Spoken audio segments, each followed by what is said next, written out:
Magandang buhay mga bata! Ako si Teacher Nika, ang inyong magiging guro sa oras na ito. Kumusta kayo mga bata?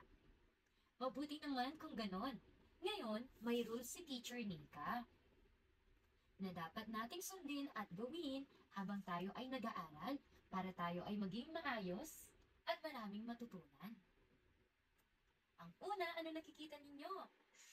Keep quiet. 1. Keep quiet. 2. Listen. 3. Eyes on me. Tumingin lang kay teacher. 4. Participate. Ibig sabihin, kapag alam mo ang sagot, magtaas ka muna ng kamay at hintayin mo si teacher na tawagin ka. Naintindihan po ba? At ang pang-5, sabihin nyo nga ito sabay-sabay. Happy learning! Sabay-sabay nga. Happy learning! Mabuti naman. So, maliwanag ba mga bata ang rules ni Teacher Nika? Mahusay. Ngayon, handa na ba kayo? Sabihin nyo nga muli, happy learning! Happy learning! Ngayon mga bata, may hinanda akong awit. Sa una, si Teacher Nika muna yung kakanta at sasayaw. Pagkatapos, sabay-sabay na tayo. Naintindihan po ba?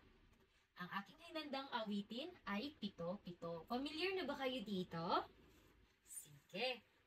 Kung familiar na, pwede na kayong sumabay. Pero kung hindi pa, panoorin niyo muna si teacher. Okay? Pito, pito, pito, pito, pito. Ang araw sa loob ng sanglinggo.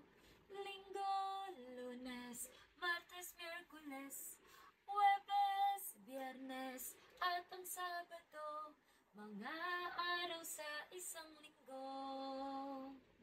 Halina at awitin natin to.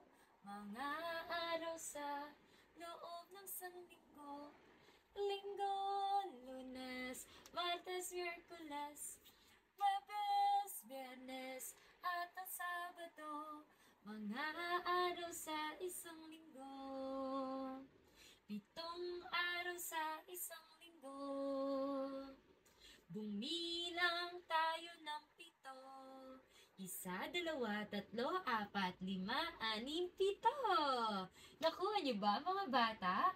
Ngayon naman magsitayo kayo at atin itong awitin at sayawin.